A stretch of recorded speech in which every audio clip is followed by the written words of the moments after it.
بسم الله الرحمن الرحيم. الرحمن علم القرآن، خلق الإنسان علمه البيان. الشمس والقمر بحسبان، والنجم والشجر يسجدان. والسماء رفعها ووضع الميزان، ألا تطغوا في الميزان وأقيموا الوزن بالقسط ولا تخسروا الميزان. والأرض وضعها للأنام، فيها فاكهة والنخل ذات الأكمام، والحب ذو العصف والريحان. فبأي آلاء ربكما تكذبان؟ خلق الإنسان من صلصال كالفخار، وخلق الجان من مارج من نار. فبأي آلاء ربكما تكذبان؟ رب المشرقين ورب المغربين، فبأي آلاء ربكما تكذبان؟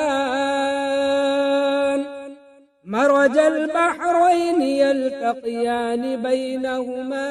برزخ لا يبغيان. فبأي آلاء ربكما تكذبان؟ يخرج منهما اللؤلؤ والمرجان، فبأي آلاء ربكما تكذبان؟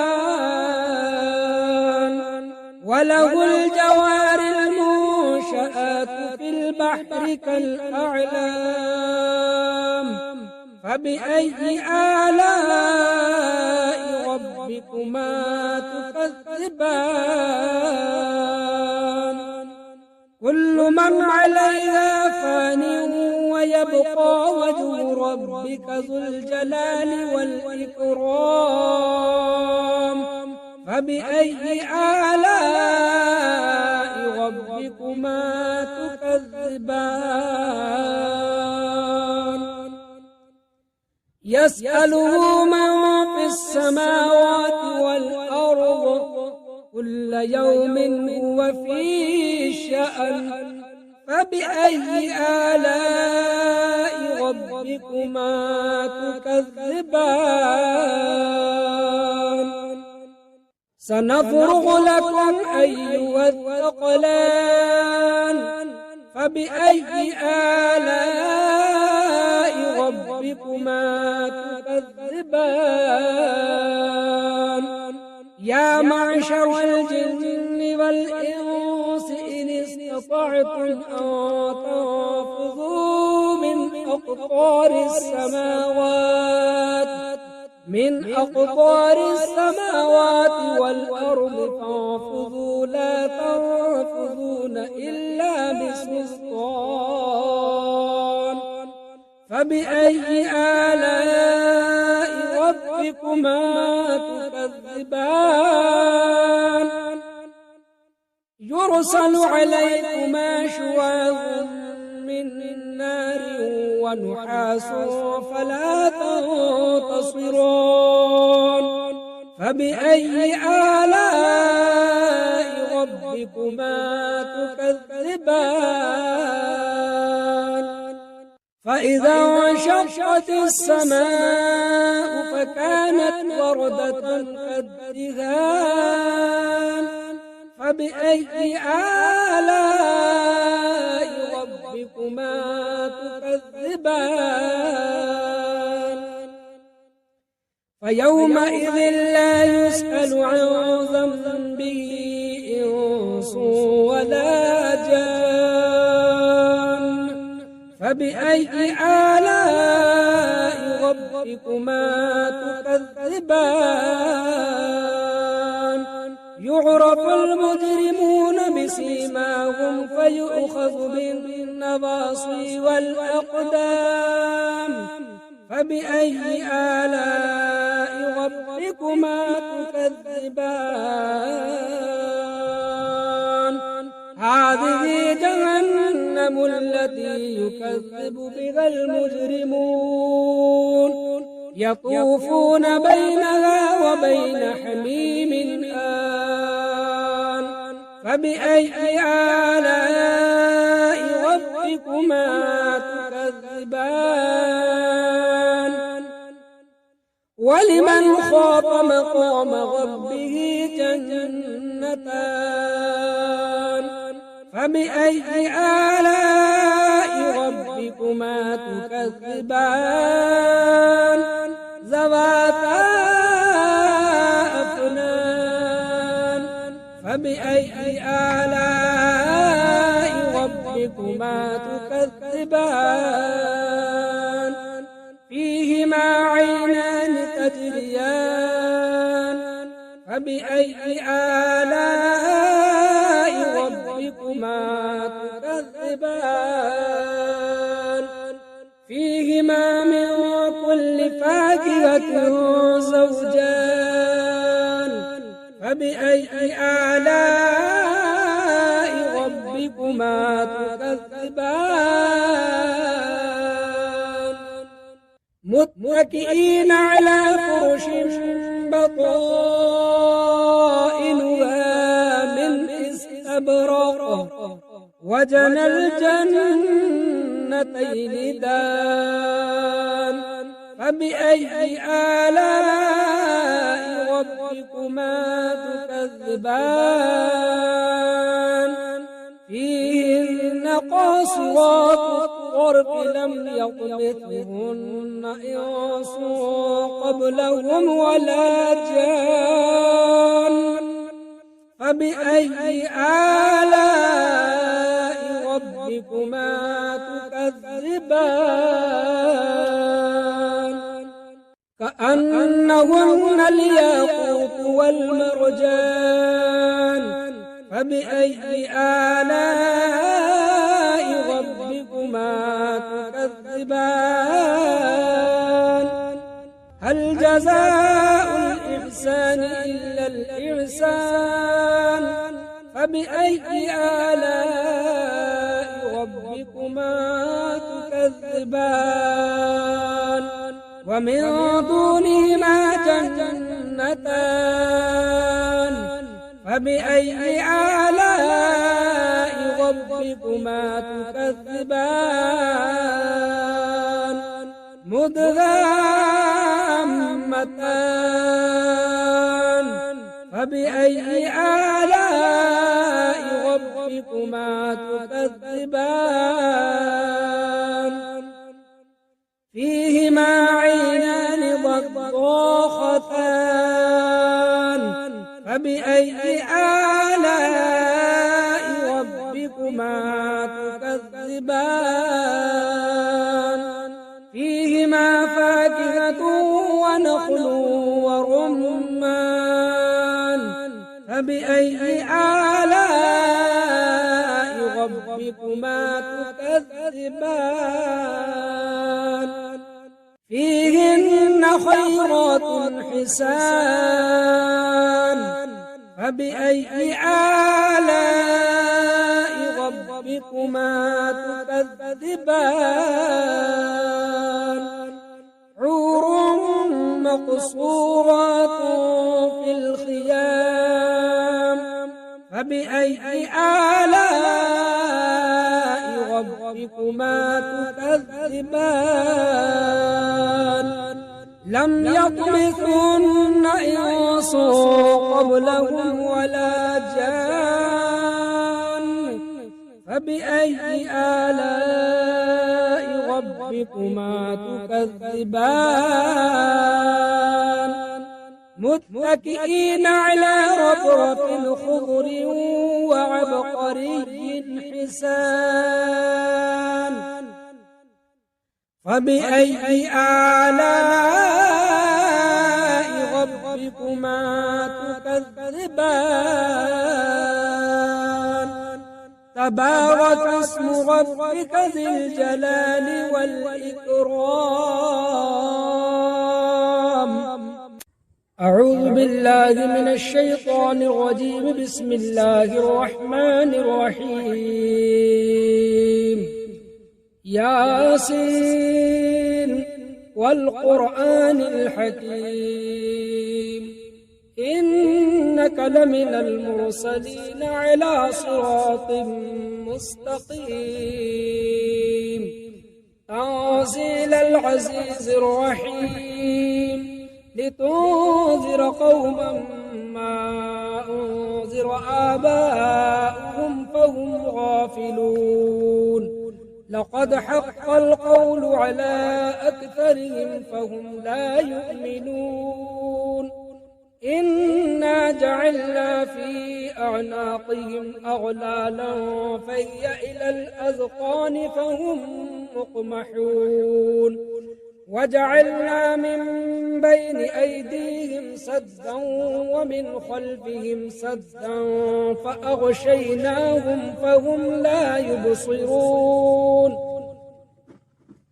وسواء عليهم أأنذرتهم أم لم تنذرهم لا يؤمنون إنما تنذر من اتبع الذكر فخشي الرحمن بالغيب فبشره بمغفرة وأجر كريم إنا نحن نحيي الموتى ونكتب ما قدموا وآثارهم وكل شيء أحصيناه في إمام مبين واضرب لهم مثلا أصحاب القرية إذ جاءها المرسلون إذ أرسلنا إليهم اثنين فكذبوهما فعززنا بثالث فقالوا إنا إليكم مرسلون قالوا ما أنتم إلا بشر مثلنا وما أنزل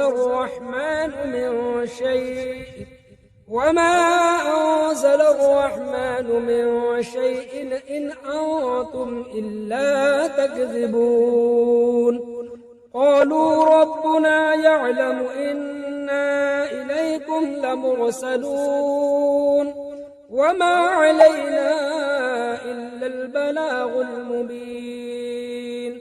قالوا إنا تطيرنا بكم لئن لم تنتهوا لنرجمنكم وليمسنكم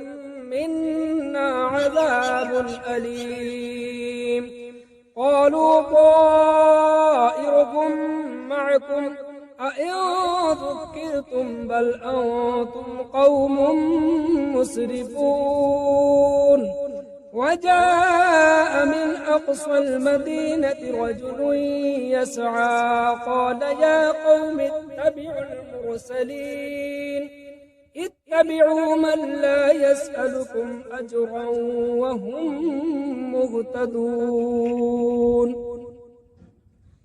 وما لي لا أعبد الذي فطرني وإليه ترجعون أأتخذ من دونه آلهة إن يردني الرحمن بضر لا تغن عني شفاعتهم شيئا ولا ينقذون إني إذا لفي ضلال مبين إني آمنت بربكم فاسمعون قيل ادخل الجنة قال يا ليت قومي يعلمون بما غفر لي ربي وجعلني من المكرمين وما أنزلنا على قومه من بعده من جند من السماء وما كنا منزلين إن كانت إلا صيحة واحدة فإذا هم خامدون يا حسرة على العباد ما يأتيهم من رسول إلا كانوا به يستهزئون ألم يروا كم أهلكنا قبلهم من القرون أنهم إليهم لا يرجعون وإن كل لما جميع لدينا محضرون وآية لهم الأرض الميتة أحييناها فأخرجنا منها حبا فمنه يأكلون وجعلنا فيها جنات من نخيل وأعناب وفجرنا فيها من العيون ليأكلوا من ثمره وما عملته أيديهم أفلا يشكرون سبحان الذي خلق الأزواج كلها مما تنبت الأرض ومن أنفسهم ومما لا يعلمون وآية لهم الليل نسلخ منه النهار فإذا هم مظلمون والشمس تجري لمستقر لها ذلك تقدير العزيز العليم والقمر قدرناه منازل حتى عاد كالعرجون القديم لا الشمس ينبغي لها أن تدرك القمر ولا الليل سابق النهار وكل في فلك يسبحون وآية لهم أنا حملنا ذريتهم في الفلك المشحون وخلقنا لهم من مثله ما يركبون وإن نشأ نغرقهم فلا صريخ لهم ولا هم ينقذون إلا رحمة منا ومتاعا إلى حين وإذا قيل لهم اتقوا ما بين أيديكم وما خلفكم لعلكم ترحمون وما تأتيهم من آية من آيات ربهم إلا كانوا عنها معرضين وإذا قيل لهم أنفقوا مما رزقكم الله قال الذين كفروا للذين آمنوا أنطعم من لو يشاء الله أطعمه إن أنتم إلا في ضلال مبين ويقولون متى هذا الوعد إن كنتم صادقين ما ينظرون إلا صيحة واحدة تأخذهم وهم يخصمون فلا يستطيعون توصية ولا إلى أهلهم يرجعون ونفخ في الصور فإذا هم من الأجداث إلى ربهم ينسلون قالوا يا ويلنا من بعثنا من مرقدنا هذا ما وعد الرحمن وصدق المرسلون إن كانت إلا صيحة واحدة فإذا هم جميع لدينا محضرون فاليوم لا تظلم نفس شيئا ولا تجزون إلا ما كنتم تعملون إن أصحاب الجنة اليوم في شغل فاكهون هم وأزواجهم في ظلال على الأرائك متكئون لهم فيها فاكهة ولهم ما يدعون سلام قولا من رب رحيم وامتازوا اليوم أيها المجرمون ألم أعهد إليكم يا بني آدم ألا تعبدوا الشيطان إنه لكم عدو مبين وأن اعبدوني هذا صراط مستقيم ولقد أضل منكم جبلا كثيرا أفلم تكونوا تعقلون هذه جهنم التي كنتم توعدون اصلوها اليوم بما كنتم تكفرون اليوم نختم على أفواههم وتكلمنا أيديهم وتشهد أرجلهم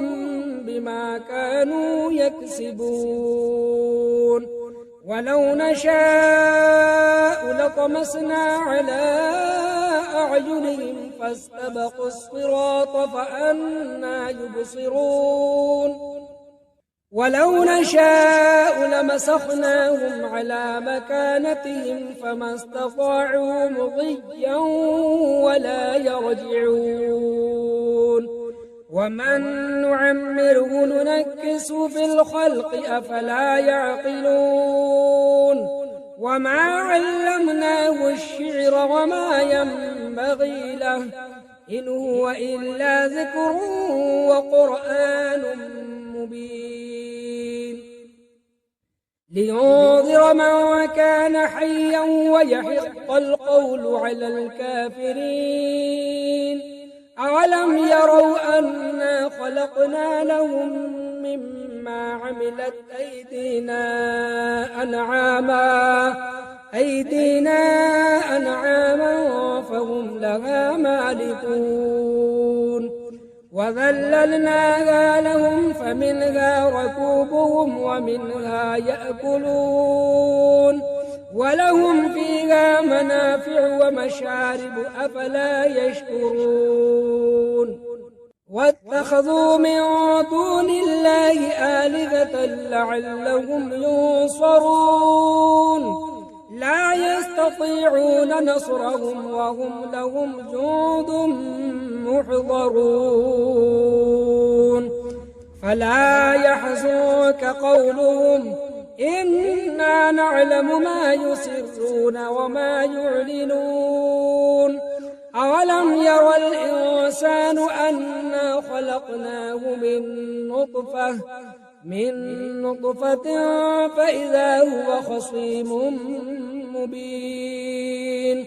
وضرب لنا مثلا ونسي خلقه قال من يحيي العظام وهي رميم قل يحييها الذي أنشأها أول مرة وهو بكل خلق عليم الذي جعل لكم من الشجر الأخضر نارا فإذا أنتم منه توقدون أوليس الذي خلق السماوات والأرض بقادر على أن يخلق مثلهم بلى وهو الخلاق العليم إنما أمره إذا أراد شيئا إذا أراد شيئا أن يقول له كن فيكون فسبحان الذي بيده ملكوت كل شيء وإليه ترجعون